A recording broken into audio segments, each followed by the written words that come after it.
Olunaku olwaleero sigize na mawulire malungi era nga nina ekibuuzo era nammwe kimwandyebuuzizza. Kiki ddala ekimalawo abayimbi abayimbira Kanokiza Besigye mu bululu ennyimba ezirwanisa Pulezidenti Museveni? Mwasize mutya abalungi abalabi n'abawuliza ba NCK TV, mwebale nnyo eyo yonna gye mutuusaako emikono. Kansabe Mungu ayongere okuba nkuumira, mwebale kulikinga, mwebale kusubscribinga, mwebale kutapinga ku notification button era mwebale nnyo mwebalire ddala. Ate naba kusubscribinga mbadde osubscribinge, olikinge era otapinge ne ku notification button eri awo mu koona. Omuyimbi gwe mbaleetedde olwaleero bamuyita David Mugema oba Daudi Mugema.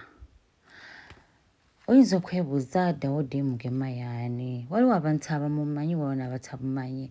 Abamumanyi yono omuyimbi eyali ne Pulezidenti Kizza Besigye mu campaigns ze ez'obululu bwe twasembayo okuba nabo, ndowooza yali 2016.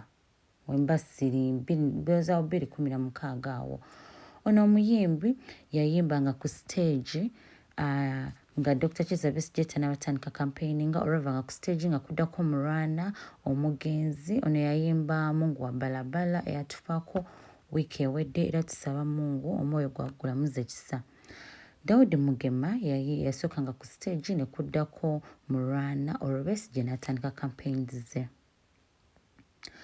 Mwami Daudi Mugema essaawa zino wenjogerera ali mu bulumi obutekkanika. Ono ng'abadde mu Cancer Institute okumala emyaka 3. Guno omwaka gugenda kumakinga emyaka 4.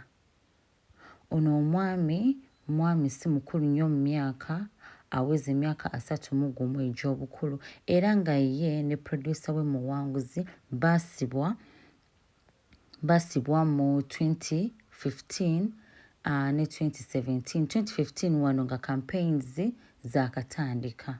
Ndowooza awo campaigns zaali zitandise 2015 ne 2017. Daudi Mugema nga we mbagambye abatulinze ne kansa okumala emyaka 3 nga guno gugenda kukola mwaka gwa 4. Daudi Muwanga y'ani? Nga tannabatandika byabufuzi oba kuyimbira ba presidential candidates.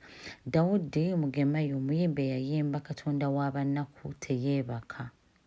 Era ng'ono bambi okubonabona kwe kwatandika nga tandise okampeiningira Dr. Kizza Besigye. Waliwo omuntu eyakwata akayimba ke, yayimba obuyimba obulwanyisa Pulezidenti Museveni, okuli akayimba Muzeeyi ogenda leero, waliwo n'akalala ke bayita Museveni w'ommula. Ye agamba nti buno obuyimba bwali tebuvoola Museveni nga tebumuvuma. Naye waliwo omuntu yagenda n'akwata obuyimba bwe n'abu editinga n'abuteekamu ebifaananyi nga Museveni ali mu kkomera, era waliwo abantu abajjanga nga bamunoonya, bamutrackinga down ne bamusanga ekireka ne bamusiba. Embeera ye ng'ali mu police custody y'ekireka teyali nnungi. Bamulinyisa mu mazzi, tamanyi oba gaalina mazzi but yali liquid. Bamulinyisa mu bbaafu ng'erimu ebintu ebiringa amazzi. We yateekamu ebigere gaali ganyogoga amazzi, naye ate n'awulira ng'empiso ezimufumita. Okuva ku olwo obulamu bwe bwakyuka ne health ye n'ekyuka n'ebeera mbi. Bamwokya ebidomola ku mugongo era mu interview emu gy'abadde naye jjo alaze ebiwundu ku mugongo by'alina.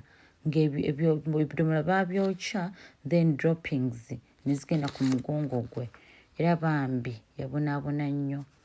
Emboozi ye ya nnaku era agamba nti ye baakwatako n'amayinja ne bagasiba ku busajja bwe era agamba yamala weeks 2 ng'afuka musaayi.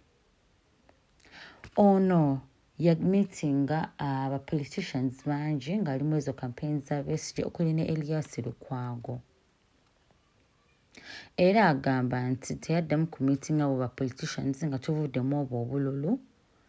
Naye mu COVID ayina banne be yali asinga okuyimba baavaayo nga bamusaba obuyambi era bambi ekyo yakola n'abatwalira General Salim Saleh afuna obuyambi era nga n'ekyo kyayongera okumuleetera obuzibu.